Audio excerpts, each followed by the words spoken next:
Assalamualaikum warahmatullahi wabarakatuh.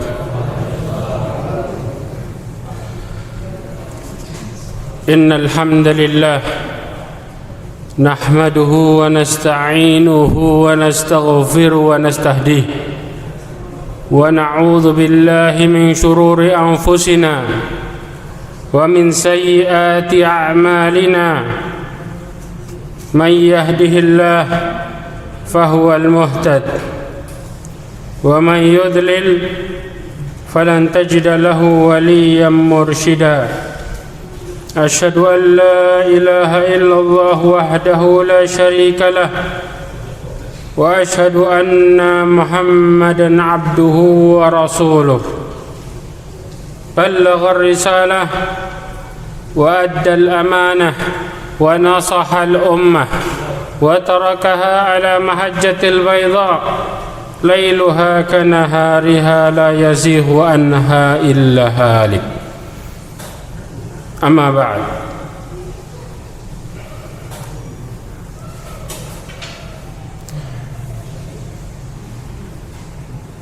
Ma'asyiral mu'minin rahimakumullah jami'an. Alhamdulillah, kita bersyukur kepada Allah Subhanahu wa ta'ala.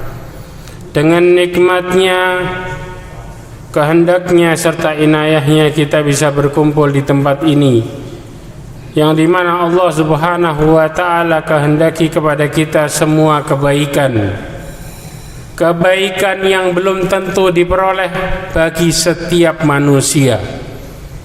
Hanya orang-orang yang Allah kehendaki kepadanya kebaikan, yang Allah akan mudahkan mereka dalam urusan agamanya, fahamkan agamanya. Man yuridillahu bihi khairan yufaqihu fid din. Barang siapa yang Allah kehendaki kepadanya kebaikan, maka Allah akan fahamkan perkara agamanya. Ma'asyiral mu'minin rahimakumullah. Ketika kita bicara tentang perkara agama, semua itu enggak lepas dari bagaimana diri kita, terutama bagaimana hati kita. Karena sesungguhnya hati merupakan kepala dari semua keputusan. Bahkan Rasulullah SAW mengatakan fa inna fil jasadi mudghah. Sesungguhnya di dalam jiwa jasad kita ada segumpal darah. Idza saluhat saluhal jasadu kullu. Apabila hatinya baik, maka semuanya akan ikut baik. Bahkan apabila hatinya jelek, semuanya ikut jelek. Kata Rasulullah, wahyul qalb, itu adalah hati. Bahkan Abu Hurairah radhiyallahu anhu mengatakan, yang diriwayatkan oleh Baihaqi di dalam kitab Syu'abul Iman, dan diriwayatkan oleh Abdul Razak di dalam musannafnya, dikatakan al-qalbul malik wal a'dha junudah. Hati itu merupakan raja dan anggota badan merupakan pasukannya.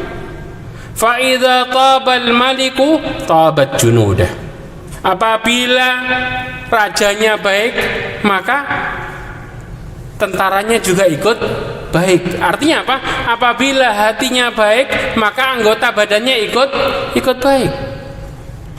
Akan tetapi wa idza khabitha al-malik khabuthat junudah. Apabila rajanya jelek, maka tentaranya juga ikut jelek.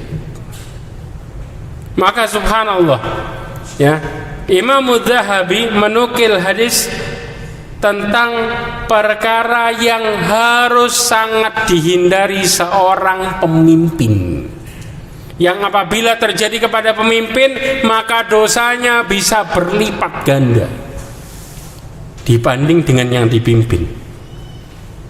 Apa perkara itu? Perkara dalam agama. Sesuatu ketika seorang pemimpin melenceng, berbuat sesuatu yang baru, berbuat bid'ah, maka otomatis sangat bahaya bagi pemimpin. Kenapa? Karena otomatis yang dipimpin akan ikut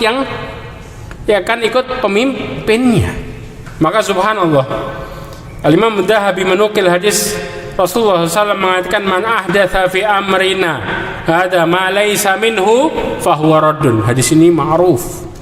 Barang siapa yang melakukan perkara baru dalam agama kami yang tidak ada contohnya, maka dia tertolak. Ya. Maka pemimpin ketika dia berbuat bid'ah dan nampak terhadap rakyatnya, otomatis rakyatnya akan mencontoh. Apa kata rakyat? Rakyat mengatakan, yang mimpin aja gitu, kita kan ngikut. Subhanallah, berapa banyak kemudian dosa pemimpinnya.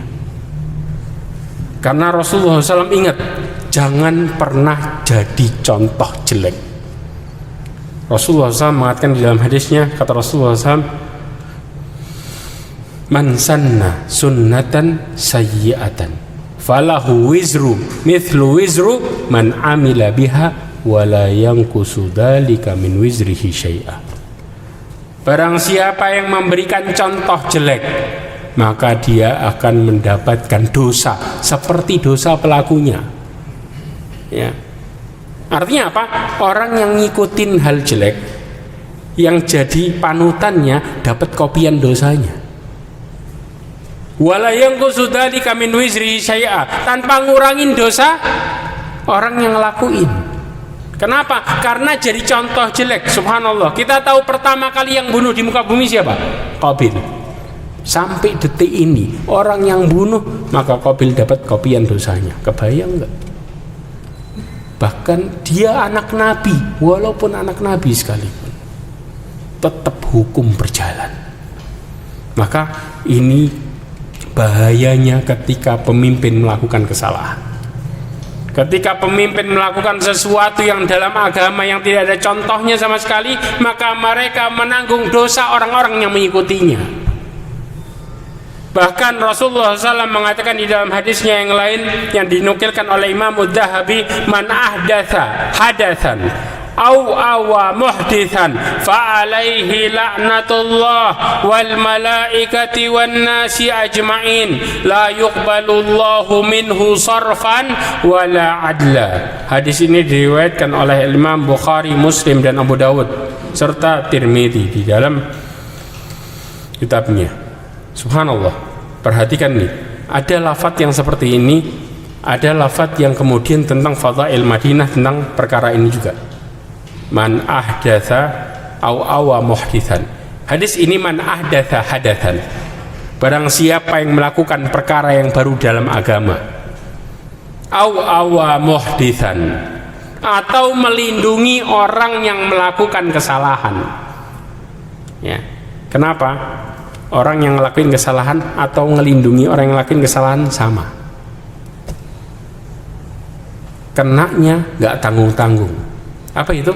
Allah melaknat, malaikat semua melaknat, semua manusia melaknat, dan tidak diterima amalannya yang wajib ataupun yang sunnah. Kita bisa kebayang perkara yang sangat luar biasa besarnya, bukan hal yang sepele. Karena sesungguhnya ketika kita melakukan agama, perkara ini merupakan perkara yang harus ada contohnya. Seseorang tidak bisa melakukan perkara agama yang kemudian menurut pendapatnya masing-masing. Berapa banyak ketika kita mengikuti pendapat kita tanpa ada dasarnya, maka kita tanpa terasa keluar jauh dari jalannya. Karena setiap orang dengan pendapatnya, mereka akan semakin tersesat dengan kesalahannya. Karena manusia tanpa agama, mereka diliputi oleh hawa nafsu. Kita lihat yang disebut dengan zaman modern, tapi subhanallah kerusakannya semakin parah. Bahkan Rasulullah SAW mengatakan, inna mi waraikum ayyamas sabr.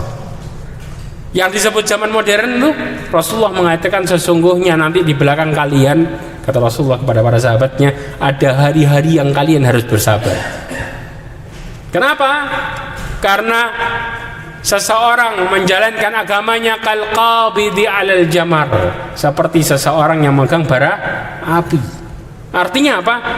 Yang disebut dengan modern teknologi yang semakin luar biasa dengan fitnah yang semakin besar. Seseorang melakukan perkara agamanya bukan perkara yang mudah.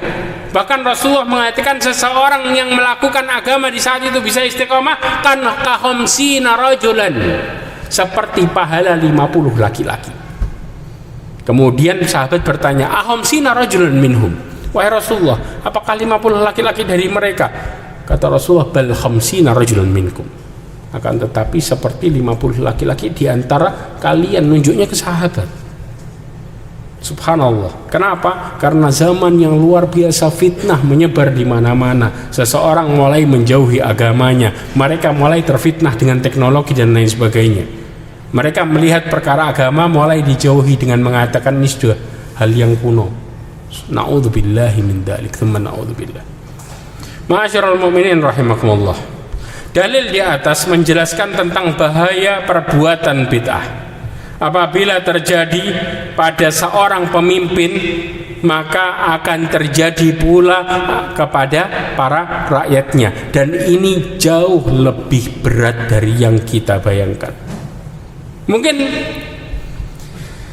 bagi pemimpin tersebut, dia melakukan hal ini untuk menarik simpatik dan lain sebagainya. Tapi agama bukan buat untuk dipermainkan.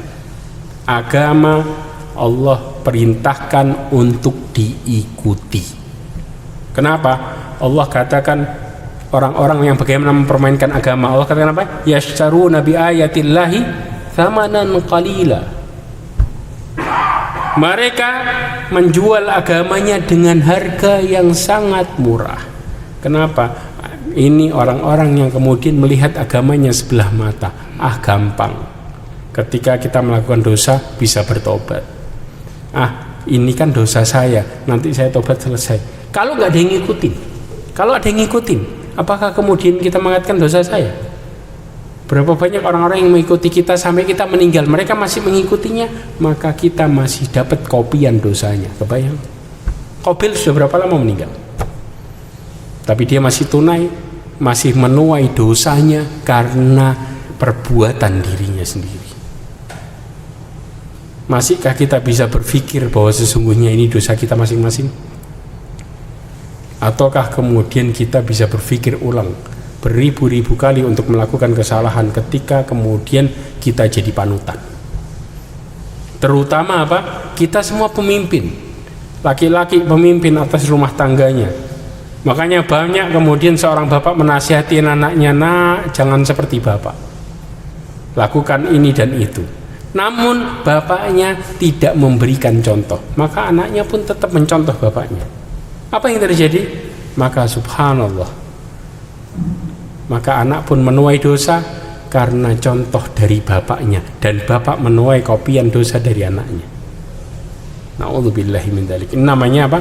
Mewarisi dosa. Ma'asyiral mu'minin rahimakumullah. Dalil yang berikutnya, Rasulullah SAW mengatakan di dalam hadisnya, man la yarham la yurham. Ya. Di dalam hadis Rasulullah disebutkan, ya, dinukil oleh Imam Dzahabi yang diriwayatkan oleh Bukhari di dalam sahihnya dalam Adabul Mufrad, dan juga Imam Muslim dan Abu Dawud, disebutkan barang siapa yang tidak menyayangi saudaranya, maka Allah tidak bakal memberikan dia rahmat. Hadis ini persis sebagaimana di dalam kitab Bulughul Maram, ya, disebutkan wallahu fi aunil abdi maka nal abdu fi aunil akhi. Perhatikan ini, Allah akan melindungi hambanya selama hambanya melindungi saudaranya. Ini hadis yang kemudian semisal dan lebih jelas lagi. Artinya barang siapa yang kita melindungi saudara kita, kita ini hidup gak bisa sendiri. Ketika kita ingin kebaikan, maka kebaikan yang terbaik adalah ketika seseorang menunjukkan akhlaknya. Kata Rasulullah SAW, ditanya ayyul mu'minina afdal, mukmin mana yang paling utama? Apa kata Rasulullah? Ahsanuhum khuluqan, orang yang terbaik akhlaknya. Yang dikatakan terbaik akhlaknya bukan untuk dirinya sendiri. Orang yang terbaik akhlaknya mereka yang memberi contoh kebaikan kepada saudaranya.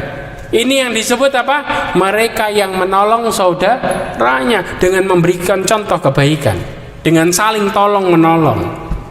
Ya, maka seorang pemimpin ketika ingin dirahmati Allah, mereka harus merahmati, mereka harus menyayangi rakyatnya. Mereka harus menyayangi yang dipimpin. Bahkan di dalam hadis yang lainnya Rasulullah mengatakan, la yarhamullahu man la yurhamun nas. Ini lebih jelas lagi. Tidak akan pernah Allah merahmati orang-orang yang tidak merahmati manusia yang lainnya. Ya. Karena sesungguhnya perkara ini ketika seseorang tidak merahmati saudaranya, maka sebaliknya mereka akan berbuat kezaliman. Jadi ada dua sisi. Kalau kita tidak berbuat baik sama saudara kita, atau enggak kita akan berbuat zalim sama saudara kita. Ada orang yang mengatakan, Ustaz, saya enggak mau berbuat zalim sama dia, tapi saya enggak kuat sama dia. Akhirnya apa? Lari. Ya apa enggak? Menjauh. Sedangkan Rasulullah SAW mengatakan dalam hadisnya, wa rajulun yukhalitun nas wa yasbir ala adahum khairum minal ladina la yukhalitun nas wa la yasbir ala adahum. Ini deh, seseorang yang bergaul sama manusia dan sabar sama cobaannya jauh lebih baik daripada seseorang yang nggak mau bergaul sama manusia karena nggak sabar sama cobaannya. Kita lebih milih lari daripada kemudian bergaul. Kelihatannya benar padahal enggak. Mana yang lebih baik? Mereka yang sabar sama cobaannya dan tetap mau bermuamalah. Jadi jangan pernah kemudian kita anggap kita menjauh dari saudara kita menjauh dari manusia karena nggak mau didolimin, itu sebuah kebaikan lah. Kebaikan adalah ketika kita bersabar. Karena hidup ini ujian. Hidup adalah ujian. Dan Allah menguji hambanya berdasarkan kadar agamanya. Rasulullah SAW mengatakan dalam hadisnya apa? Innallaha ibtala abdahu ala hasabi dini. Sesungguhnya Allah menguji hambanya berdasarkan kadar agamanya. Ya. Bahkan Allah mengatakan di dalam ayatnya, dikatakan apa? Wa ja'alna ba'dakum li ba'din fitnatan atasbirun. Kami jadikan satu dengan yang lain di antara kalian sebagai cobaan. Apakah kalian bersabar? Coba. Apakah kalian bersabar, kata Allah? Wa kana rabbuka basira. Untuk nguatin kita dalam kesabaran, Allah ngeyakinin. Dengan kata-kata apa? Allah ngelihat kita. Allah menyaksikan. Ngawasin. Basira. Maka kalau itu yang terjadi, berarti kita harus yakin, berarti kita harus balik sama Allah dalam perkara kesabaran. Sama, seorang pemimpin banyak manusia kepalanya macam-macam, isinya macam-macam. Tapi ketika kita balik sama Allah, nggak ada yang susah. Allah akan memberikan rahmat kepada diri kita masing-masing dalam perkara kesabaran. Apa bentuk rahmat Allah SWT? Coba perhatikan. Kebayang nggak kenapa para sahabat, tabi'in dan setelahnya, orang-orang yang alim, yang faham tentang perkara agamanya, mereka bisa bersabar dalam menghadapi hidup? Apakah karena dirinya atau itu merupakan anugerah? Itu merupakan anugerah, bukan karena dirinya sendiri. Manusia berusaha untuk bertahan ketika mereka ngikutin jiwanya, muncul tuh rasa sakit hati yang kadang-kadang nggak gampang kita lupa ketika perkara itu besar. Ya apa enggak? Ada orang melakukan kesalahan kepada kita bertahun-tahun yang lalu, karena perkaranya gede, kita lupain kebaikan dia semua. Yang kita ingat cuma satu, salahnya. Ini manusia. Tapi ketika Allah kasih kita rahmat, apa bentuknya? Allah katakan apa? Tilkas sakinatu tanazzalat fi qulubil mu'minin. Ini kuncinya. Allah berikan orang-orang mukmin adalah ketenangan hatinya. Tanazzalat, kata Allah apa? Turun, tanazzalat. Istilahnya bukan nazala. Tahu nazala? Nazala itu sekali turun. Tapi kalau tanazzalat berkali-kali turunnya. Kemana turunnya? Fi qulubil mu'minin, di hati orang-orang mukmin. Itu merupakan kuncinya kenapa mereka bisa bertahan dan bahkan bahagia dengan cobaan itu. Karena Allah berikan sakinah. Liyazdadu imanan ma imanihim, supaya keimanannya tambah lagi. Kasih tenang lagi, tambah lagi. Makanya subhanallah, ini yang terjadi. Ya. Bahkan Nabi Ibrahim ketika diperintahkan ninggalin anaknya, tinggal. Ketika diperintahkan suruh nyembelih, lakuin langsung.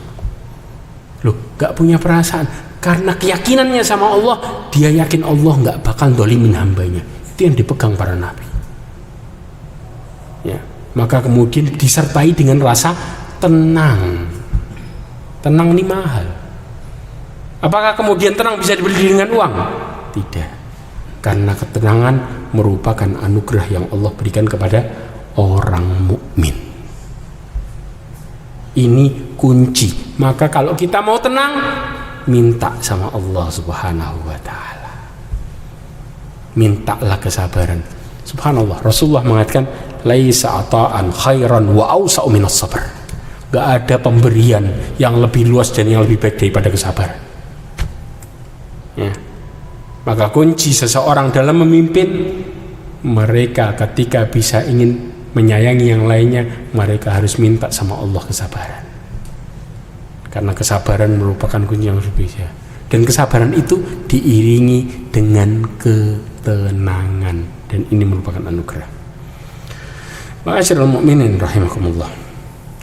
Yang berikutnya, Imam Adz-Dzahabi menukilkan hadis Rasulullah SAW diriwayatkan oleh Muslim, ma min amirin yali umurul muslimin la yajhadu lahum wa yansahu lahum illa lam yadkhul ma'ahum al-jannah. Dikatakan tidaklah seorang pemimpin yang menguasai urusan kaum muslimin kemudian dia tidak bersungguh-sungguh dalam memanfaatkannya, menjalankannya, maka Allah Subhanahu wa taala tidak akan pernah memasukkan bersama yang dipimpin ke dalam surga. Artinya apa? Yang dipimpin aja. Ketika mereka yang bisa masuk surga, kemudian yang memimpin, yang tadi lalai, nggak akan pernah Allah masukkan ke dalam surga. Ini perkara, karena makanya subhanallah, ini masuk dalam salah satu dosa besar, karena perkaranya perkara yang sangat besar, luar biasa. Bahkan ketika kita bicara masalah seperti ini, ada sebuah perkataan seorang ulama tentang perkara pemimpin. Apa itu? Imam Fudail ibn Iyad, bahkan Imam Ahmad juga menyebutkan hal yang semisalnya, persis. Ya, apa? Lau anni a'lamu anna li da'watun mustajabah la saraftuha lis-sultan. Subhanallah. Kalau seandainya, kata Imam Fudail ibn Iyad, dan Imam Ahmad pernah mengatakan yang seperti ini, aku tahu aku memiliki satu doa mustajab. Kalau seandainya aku tahu aku memiliki satu doa mustajab, niscaya aku akan peruntukkan doa ini untuk pemimpin. Loh, kok nggak buat dirinya sendiri? Kenapa? Kan cuma satu. Tahu kenapa? Karena kalau pemimpinnya baik, semuanya kena kebaikannya. Berarti apa? Gara-gara satu doa, manfaatnya banyak orang. Inilah ulama berpikirnya. Mereka nggak pernah mentingin dirinya sendiri. Mereka berpikir tentang kebaikan bagi orang banyak. Caranya gimana? Doain supaya pemimpinnya baik. Pernah berapa banyak kita doain pemimpin kita baik? Kita lebih milih untuk ngomongin jelek daripada doain mereka baik. Toh kalau kita ngomongin mereka jelek, ketika Allah tidak memberikan mereka hidayah, nggak bakal berubah.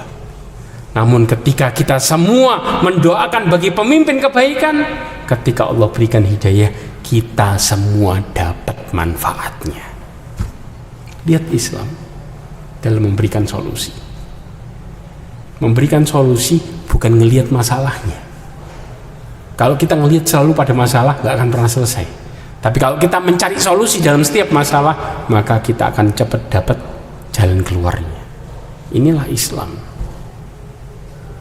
Daripada kemudian kita melihat saudara kita yang mendolimin kita dengan mendoakan mereka kejelekan dan mereka nggak bakal selesai dengan kedolimannya, lebih baik kita doain mereka kebaikan sehingga mereka dapat hidayah dan kita dapat kebaikannya juga. Subhanallah. Berapa banyak kita doain orang-orang yang terdolimi, yang orang-orang yang mendolimi kita dengan doa hidayah.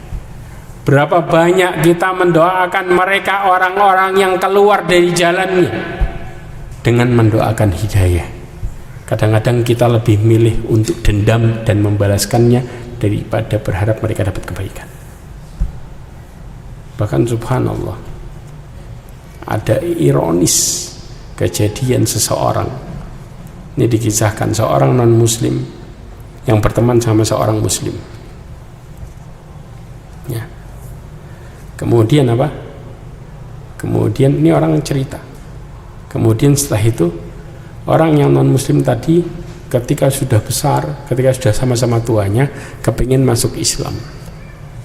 Kata orang muslim ini mengatakan, wah kalau saya tunjukin agama Islam enak dia. Nggak lama setelah tobat meninggal masuk surga.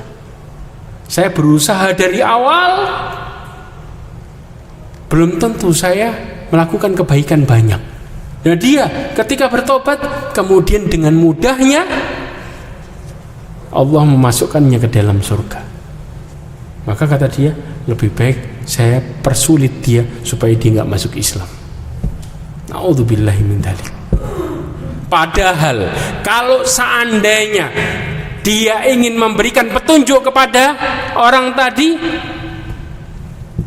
kata Rasulullah apa? La yahdiyallahu bika rajulun wahid khairun laka min khumrin na'am. Subhanallah. Kalau seandainya ada seseorang dapat hidayah karena dirimu, maka lebih baik daripada onta merah. Apa itu onta merah? Onta merah adalah barang paling berharga di zaman dulu, paling mahal, luar biasa. Bahkan sekarang pun luar biasa mahalnya, harganya miliaran. Onta merah. Dan itu jauh lebih baik daripada dirimu mendapatkan itu. Dan kebayang berapa banyak pahala yang kita tuai karena saudara kita dapat kebaikan dari diri kita. Tapi kita nggak berpikir dari arah situ. Kita berpikirnya seakan-akan seseorang enak dapat hidayah, saya susah-susah belum tentu dapat hidayah kebaikan. Na'udzubillah. Ini merupakan pikiran yang singkat yang sering menjerumuskan diri kita. Melihat kenikmatan orang lain yang mereka dapatkan dan kita berharap jauh lebih dari itu, maka kita pun menghancurkan saudara kita karena perkara ini. Ma'asyiral mu'min rahimakumullah. Sama dengan kita, ketika kemudian kita melihat seorang pemimpin dalam posisi yang salah, harusnya kita sebagai yang dipimpin mendoakan mereka untuk mendapatkan hidayah, bukan membicarakan kesalahannya terus-menerus sehingga pun kita mendapatkan dosa. Apa dosanya? Ghibah. Orang yang dibicarakan tadi nggak dengar, tapi dia ngambil pahala kita tanpa terasa. Dan kita pun, setan pun mengipasi dengan asik mengatakan hal itu. Na'udzubillahi min dzalik. Ya. Ini perkara yang kemudian menjerumuskan kita ke dalam kesalahan pelan-pelan, sedikit-sedikit. Tapi kalau kita mendoakan mereka mendapatkan hidayah, maka kita pun dapat kopian pahalanya ketika mereka mendapatkan hidayah kebaikan tersebut.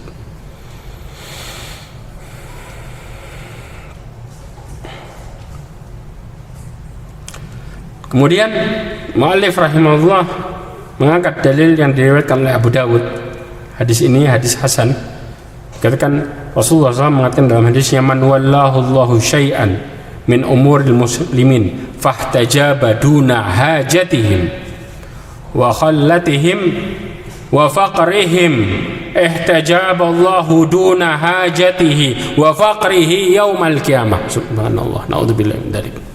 Kata Rasulullah SAW, barang siapa yang diserahkan kepemimpinan terhadap urusan kaum muslimin, kemudian ia menutup diri dari urusan yang dipimpin. Artinya apa? Ketika ada masalah tutup mata. Ini kita nggak bicara masalah pemimpin besar, enggak. Dari mulai urusan rumah tangga. Berapa banyak di antara kita daripada dengerin masalah lebih baik lari dari masalah. Sumpek diomelin terus, lebih baik keluar rumah. Masuk perkara ini, iya. Kita nggak peduli sama urusannya. Kenapa? Karena kita melihatnya penuh masalah. Apa-apa lapor, apa-apa ngomong, sumpah. Maka apa yang terjadi? Nggak mau tahu urusannya. Bahkan urusan kemiskinannya juga nggak mau tahu. Maka Allah akan meninggalkan dia dengan urusannya. Bahkan kesusahannya di hari kiamat. Coba kebayang nggak? Kalau Allah ninggalin kita, kita mau lari kemana? Kita mau minta tolong ke siapa? Di saat itu tidak ada yang bisa menolong kecuali Allah Subhanahu wa ta'ala.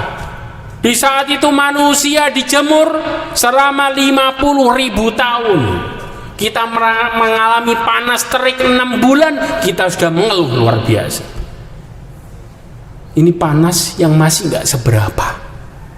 Bahkan ada orang-orang yang pergi ke Jazirah Arab dengan panas 50 derajat, mereka mengeluh dengan keluhan yang panjang, gak enak gini dan lain sebagainya. Bagaimana kondisi ketika manusia tidak bisa lari kemana-mana dan mereka merasakan panas yang sangat luar biasa, masing-masing terkubur karena dosanya sendiri-sendiri. Kebayang? Maka ini karena kita tidak mau peduli sama urusan yang kita pimpin, maka Allah akan tinggalkan diri kita saat itu, di saat kita butuh pertolongan yang sangat luar biasa. Ingat, ada sebuah perkataan, al-jaza min jinsil amal.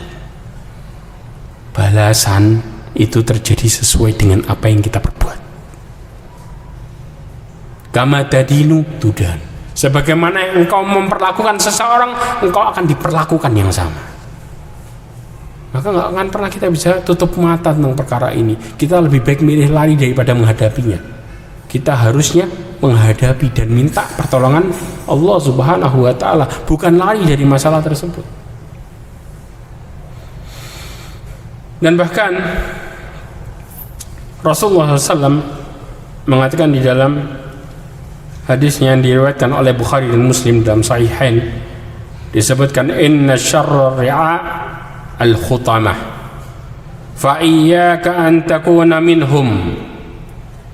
Ya, pernah ada seorang sahabat, Al-Iyad ibn Amr, ketika dia mengatakan kepada Ubaidillah ibn Ziyad, dia berkata, ya bunayya, wahai anakku, saya telah mendengar Rasulullah SAW mengatakan inna syarra ri'al khutamah, sesungguhnya sejelek-jelek pemimpin yang otoriter, pemimpin yang semena-mena, pemimpin yang egois.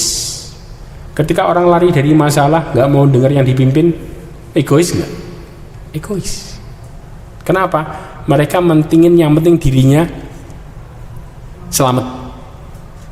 Masalah yang dipimpin gak mau tahu. Ini namanya apa? Egois. Ini namanya apa? Otoriter. Kata Rasulullah apa? Sejelek-jelek pemimpin. Kemudian Rasulullah mengatakan, iyyaka an takuna minhum. Hati-hati, jangan sampai engkau jadi seperti itu. Ya. Ini bukan perkara-perkara yang remeh, karena ini perkara-perkara yang besar. Ketika seseorang otoriter, mereka jauh dari yang namanya keadilan. Karena keadilan adalah seseorang yang menjalankan amanah.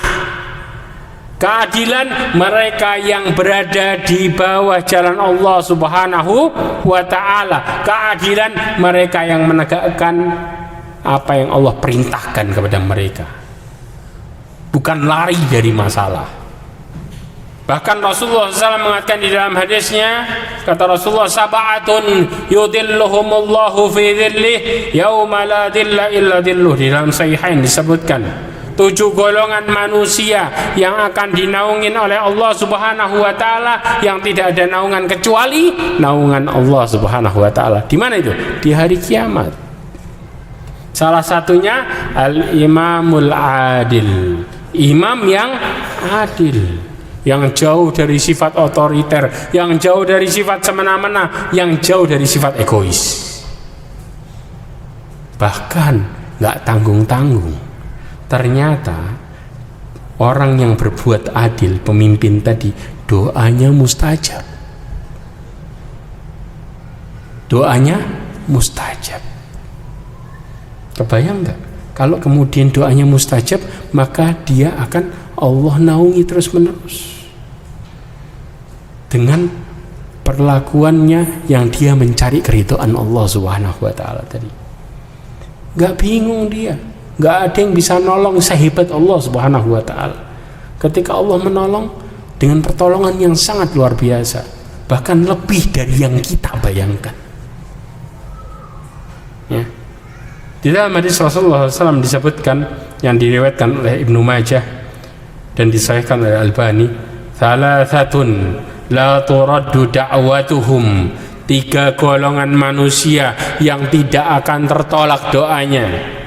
Yang pertama, al-imamul adil, seorang pemimpin yang adil.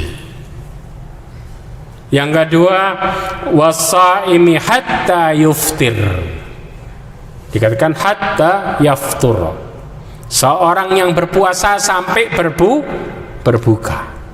Dan yang ketiga adalah da'watul madlum, doa orang yang terzalimi. Memang hadis ini ada beberapa lafadz dengan lafadz yang berbeda-beda. Di lafadz yang lain adalah da'watul walid liwaladihi, doa orang tua untuk anaknya. Kemudian di lafadz yang lainnya da'watul musafir, doa orang musafir.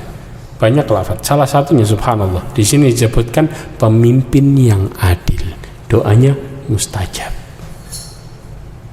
Maka kita nggak perlu bingung, siapa yang bisa nolong saya, nggak perlu bingung bagaimana nanti saya menghadapi kehidupan ini, karena doanya mustajab.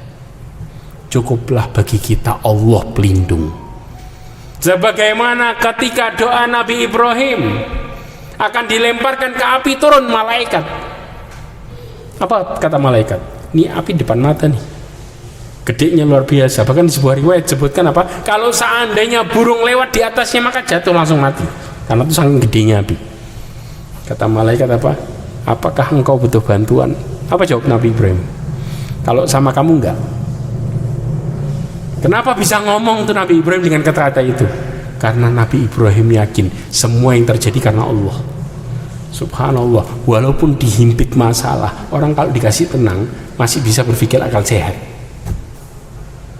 Tapi kalau kita sama Allah dicabut ketenangannya, apa yang terjadi? Masalah sepele bisa tidak bisa dapat jalan keluar sama sekali. Bahkan masih tanya sama sebelahnya. Nah, berapa banyak orang yang kemudian saking stresnya ngitung sesuatu, 1 tambah 1 berapa? Terjadi nggak ini? Terjadi kadang-kadang. Padahal lo itu kan sepele, karena kepala kita penuh. Ini dia.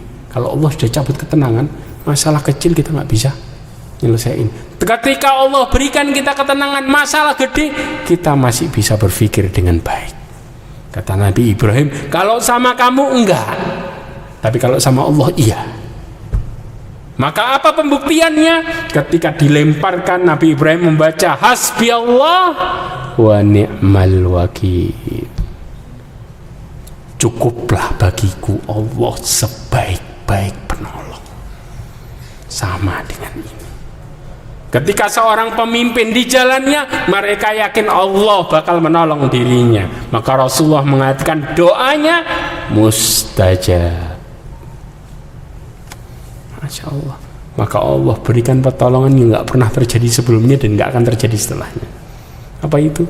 Api jadi dingin. Ada di riwayat yang lain kejadian api jadi dingin? Nggak ada. Bahkan bukan sekedar dingin. Kata Allah apa? Ya nari kuni bardan wassalaman ala Ibrahim. Wahai api, jadikanlah dingin dan selamat atas Ibrahim. Maka mudah-mudahan ini jadi pelajaran buat kita. Ketika kita dalam kebaikan, Allah nggak bakal ninggalin diri kita. Ketika kita dalam posisi yang benar, berjalan di jalan Allah Subhanahu wa taala, ketika kita minta pertolongan Allah, Allah nggak bakal meninggalkan diri kita sendiri. Masih ada? Masih berapa menit? Oke. Kita lanjutkan sedikit.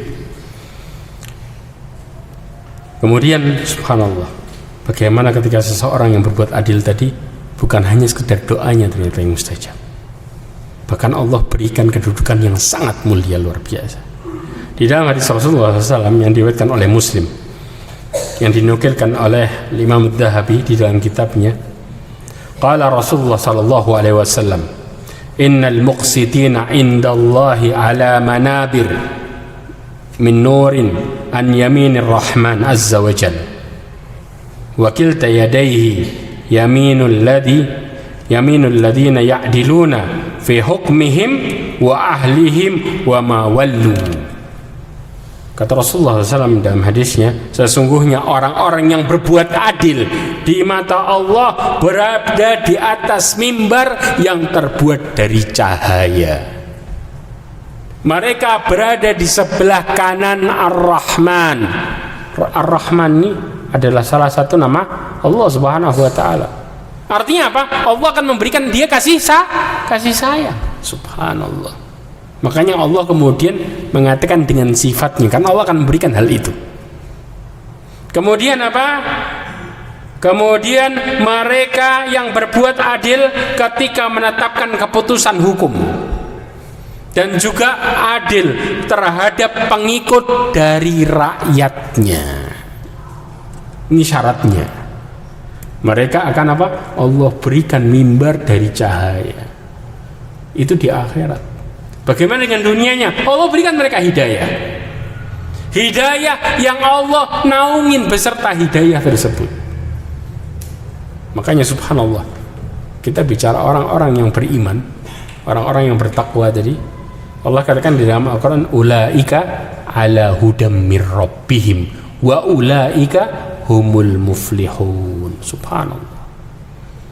Bukan sekedar hidayah aja, Allah kasih keberuntungan terus-menerus. Tahu nggak kenapa Allah kasih keberuntungan? Kenapa Allah sebutkan keberuntungan? Karena semua yang Allah berikan kepada dia merupakan anugerah. Berapa banyak diri kita ketika mendapatkan sesuatu, kita mengatakan subhanallah, kok bisa saya dapat ini? Ini menunjukkan kelemahan diri kita. Kalau dengan usaha kita murni, nggak gampang kita dapat itu. Tapi ketika kita sadar itu anugerah dari Allah, maka kita mengatakan memuji Allah Subhanahu wa taala. Berapa banyak dalam kehidupan kita menyadari hal ini dan mengadakan perkara ini karena kita sadar bahwa sebenarnya semua terjadi karena Allah Subhanahu wa taala. Lalu kebayang ketika Allah katakan ulaika ala hudam mir rabbihim. Istilah ala huda artinya Allah berikan petunjuk terus-menerus, enggak berhenti. Tapi kalau kita bicara huda aja, petunjuk saat itu selesai. Tapi ketika bicara ala huda, maka Allah akan naungin mereka dengan petunjuk yang terus-menerus, disertai dengan keberuntungan dalam hidup. Kebayang nggak? Ya. Sebagaimana Allah Subhanahu wa taala mengatakan di dalam surat Al-Fatihah, Siratal ladina an'amta alaihim. Ini yang dimaksud. Jalan yang Allah berikan nikmat di dalamnya orang-orangnya. Nikmat di dunia dan nikmat di akhirat. Nikmat di dunia berupa petunjuk.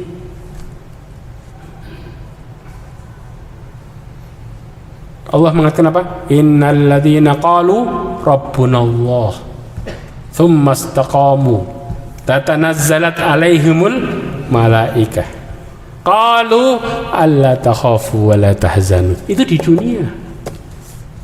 Di akhiratnya wa absyiru bil jannati allati kuntum tu'adun. Di dunianya Allah janjikan malaikat sampai turun bawa berita khusus buat mereka.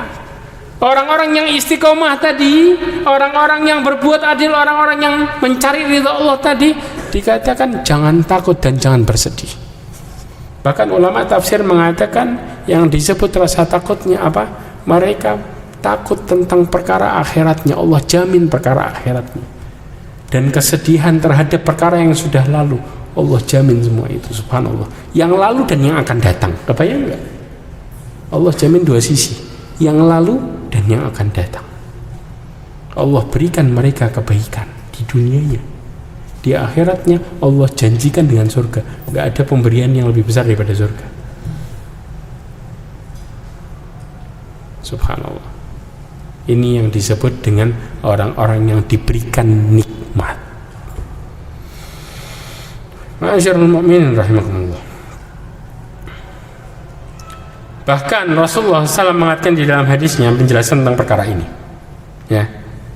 Rasulullah mengatakan dalam hadisnya di dalam Sahihut Targhib disebutkan wa izzati, hadis qudsi. La ajma'u ala abdi khaufaini wa amnain. Perhatikan. Ya. Demi kemuliaanku tidak akan bercampur atas diri hambaku dua rasa takut dan dua rasa aman. Dikatakan nggak akan pernah bercampur kepada hambaku dua rasa takut dan dua rasa aman. Jadi rasa takut dua-duanya nggak bakal kumpul. Kalau nggak takut plus aman, kalau nggak aman plus takut. Apa itu? Kata Allah apa?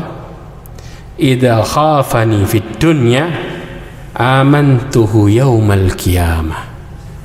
Kalau dia takut kepadaku di dunia, aku akan buat dia aman di hari kiamat.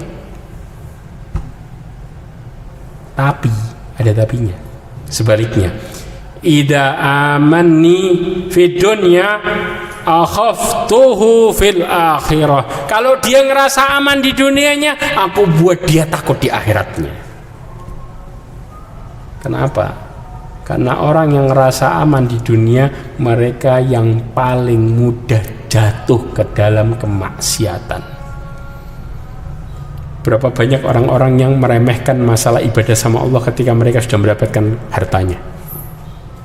Mereka mengatakan, sholat, tenang, masih panjang waktunya. Allah kan maha tahu. Tapi begitu kita kepepet, kita mengatakan, yuk cepat-cepat biar Allah kasih kita kemudahan. Makanya orang yang sadar, mereka memiliki rasa takut sama Allah, Allah jamin keamanannya di akhirat, keamanan ketika di hari kiamat. Karena rasa takut akan menjadikan seseorang menjadi orang-orang yang beruntung. Namun mereka yang merasa aman di dunianya, yang mereka mulai menggampangkan urusannya sama Allah, maka Allah buat mereka takut di akhirat dengan siksanya yang sangat luar biasa. Bahkan bukan sekedar takut terhadap Allah subhanahu wa ta'ala, mereka takut sama keluarganya ketika bertemu. Kata Allah apa? Fa'idha ja'atis sakhah, ketika ditiupkan sangkakala. Yauma yafirrul mar'u min akhihi wa ummihi wa abihi wa sahibatihi wa bani. Ketika ditiupkan sangkakala, seseorang akan lari dari saudaranya, dari ibu bapaknya, dari istri dan anaknya. Kita bisa bayangin, ternyata bukan sekedar takut sama Allah, mereka takut dimintain pertanggungjawaban sama orang-orang yang dekat tadi, yang katanya mereka nih orang-orang sekitarnya yang buat ngerasa aman. Allah akan buat orang-orang sekitarnya yang buat dia juga jadi takut. Kebayang rasanya? Kata Allah, likulli imri'in minhum yauma idzin sya'nu yughni. Setiap mereka memiliki masalah yang buat mereka stres, menyibukkan kepala mereka. Di dalam tafsir As-Sa'di disebutkan mereka masing-masing takut dimintain pertanggungjawaban. Ini efeknya nih. Apalagi sama yang dipimpin, tanya juga nanti. Mereka akan minta pertanggungjawaban juga. Na'udzubillahi min dzalik. Mudah-mudahan dengan ini kita bisa belajar lebih lagi untuk berhati-hati dan menanamkan rasa takut di dalam jiwa kita dari adab Allah Subhanahu wa taala. Dan ingat, semua akan dipertanggungjawabkan. Sebagaimana Rasulullah menasihati Abu Bakar dan Umar ketika minum air kurma dingin, latus alunna yauma idzin anin naim. Engkau akan dimintain pertanggungjawaban terhadap nikmat yang Allah berikan kepadamu. Wallahu a'lam bishawab. Ini yang bisa saya sampaikan, kurang lebihnya mohon maaf. Mudah-mudahan Allah berikan kita hidayah serta keluarga kita, dan mudah-mudahan Allah jauhkan kita dari murkanya, mudah-mudahan Allah jauhkan kita dari kesesatan, dan mudah-mudahan Allah berikan kita terus-menerus naungannya sehingga kita bisa berkumpul dengan keluarga kita dan diri kita di dalam surganya, serta mudah-mudahan Allah Subhanahu wa taala meletakkan kita di dalam sisinya yang terbaik. Subhanakallahumma bihamdika asyhadu an la ilaha illa anta astaghfiruka wa atubu ilaik. Wassalamu alaikum warahmatullahi wabarakatuh.